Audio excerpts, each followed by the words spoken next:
Greetings, movie fans, and welcome back. Today we're going to be talking about the new movie Tom and Jerry. It is a mixed medium film, so it uses CGI characters interacting with a real world.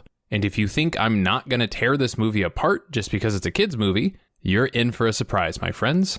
This is Redeye Reviews.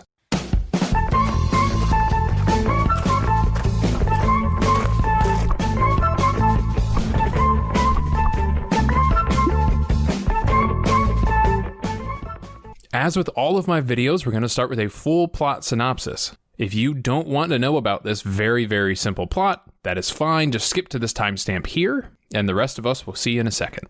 So the movie starts with Tom and Jerry being recently homeless and wandering the streets of New York City. They do their usual Tom and Jerry stuff, and we're introduced to Kayla.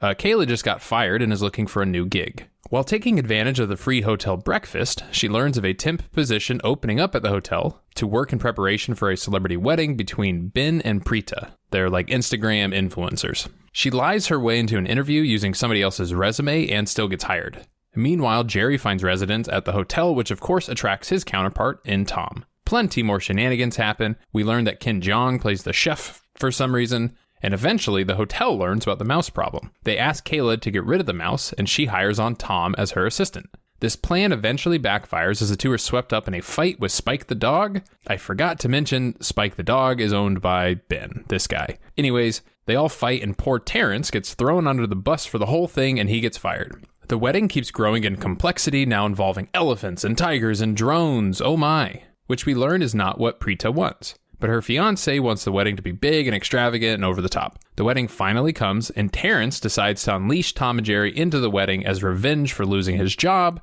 All hell breaks loose, which somehow gets blamed on Kayla, and Preeta decides to cancel the wedding. Now, jobless Kayla decides to save the wedding with the help of T&J, and with the help of the hotel itself. So they get a new wedding set up, and it is cute, and everybody loves everybody again. Oh, and Terrence gets his job back, and Kayla gets hired again for real this time. Oh, and the lady whose resume was stolen, she gets hired too. So everybody wins, even though the job she was applying for is now over. So that's not available anymore because the wedding's over, but it doesn't matter. I'm not going to think too hard on it. Everybody's happy. Everybody loves everybody. End credits. Okay, now this is a kid's movie, and it has some slight adult themes so the parents can enjoy it still, but it is designed for children. And I honestly enjoyed the movie. It brought back some good nostalgia, and its silliness and playfulness, it's really entertaining. It is. He can sing! He's a fraud! He's a regular cat playing the piano! I think the writing is well done. Can I assume that that's the aquatics manager? That's Goldie. She has no official position at the hotel. That's a fish. These interactions are fun, they're playful, and it's rather amusing when they talk about cancel culture or gender issues in these kind of silly, self-aware moments. Him. Or her. It could be a female. I'm not gender biased, and I don't want to go by. I initially disliked Spike the dog. He just felt weird and awkward. But in this one scene right here... Ready! Here we go! I got leg. They will. Yeah, he won me over completely there. I am Team Spike. So for the target audience, which again is children, this movie is great. It's very fun. It's family friendly.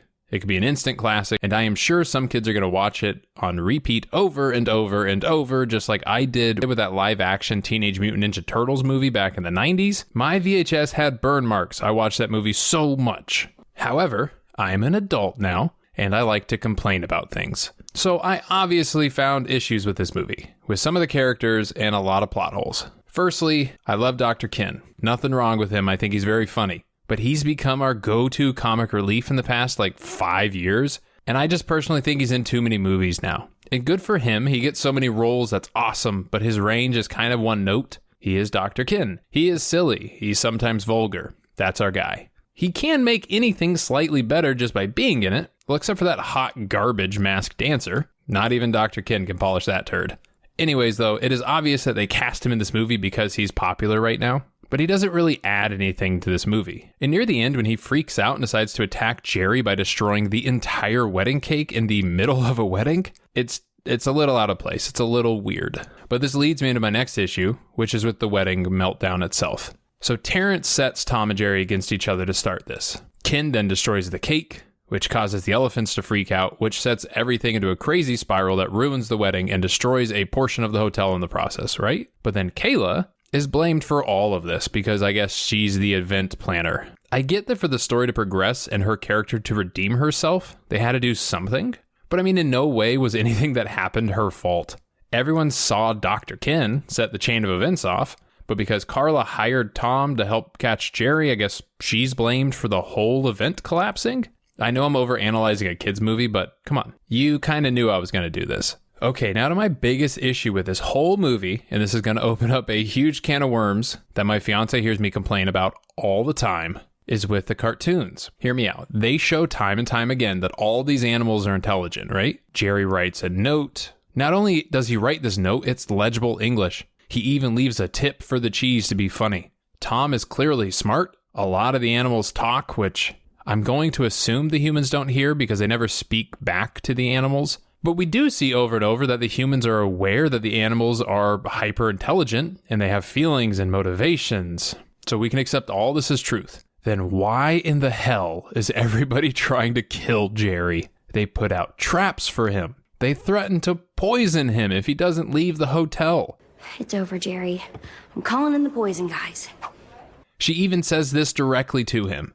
Why is he alive? Why is he here? I understand he's a mouse, and due to that, we classify him as a pest. But it is disturbing to see how okay it is that everybody just agrees to kill him. We even see he's capable of trading. He can follow insane complex orders and help out in these ridiculous plots. But we still want to kill him because he's a mouse. Doesn't this world have animal rights activist groups going crazy all the time now? This is going down a really deep rabbit hole, but we're here. We're down here, and we're going to keep going. You guys remember Pluto, the dog? And how Pluto acts like a dog. So he's treated like a dog, he's owned. But yet Goofy is also a dog, but he acts like a person. And even though they're the same species, everyone is fine with owning Pluto as a pet, because he's not capable of speaking like Goofy. And we could talk about that for a very long time, but that train of thought carries into this movie because people have pets. They own dogs here. These pets that are crazy intelligent are still owned. And this brings me even further into my Alice in Wonderland conspiracies with Goldie. Goldie the goldfish. Also hyper intelligent, right? She's a goldfish. Goldfish are supposed to be the dumbest fish out there, right? So if she's the dumbest of the fish, we can assume most other fish are smarter. Then what in the hell is going on here? This fish market is still a thing, and no one seems to be stopping me, so I'm going to venture even further. Where are the normal animals at? Are all animals cartoon now? If that's true, then humans only eat cartoon meat. But then what the hell is all this food at the wedding? And if that's cartoon, then at what point does a dead cartoon animal become an unanimated meat thing and look like this? And if we're saying that normal animals and cartoon animals exist in this world, then this fish market's the cruelest thing ever. You're going out of your way to eat this hyper-intelligent cartoon fish just because you can. Somebody get PETA, HR, Humane Society, Greenpeace. You call somebody. I got some complaints to make. I didn't want to keep going here, but I'm in too deep, so we're going to talk about this scene. Screw it up. So you two, you gotta go. Tom's got pockets? If this didn't just blow your mind, it should. Where'd that card go?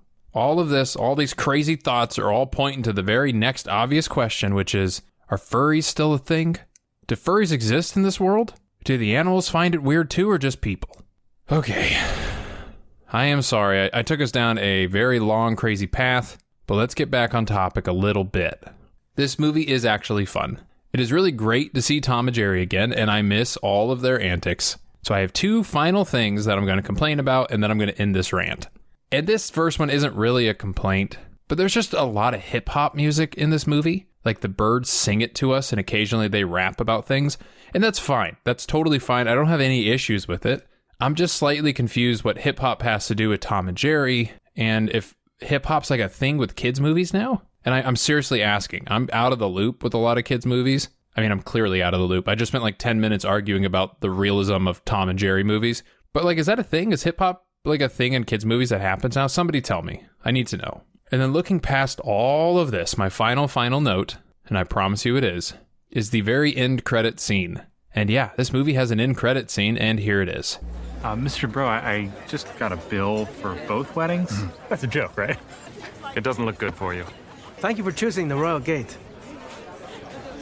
They just give this guy his bill. They just say, good luck. And I'm confused. Here's why. Why is he surprised he has to pay for the wedding? The hotel threw him 2 weddings. Yeah, you have to pay for both weddings. You asked for them both. I just don't get why, I don't get why this is here.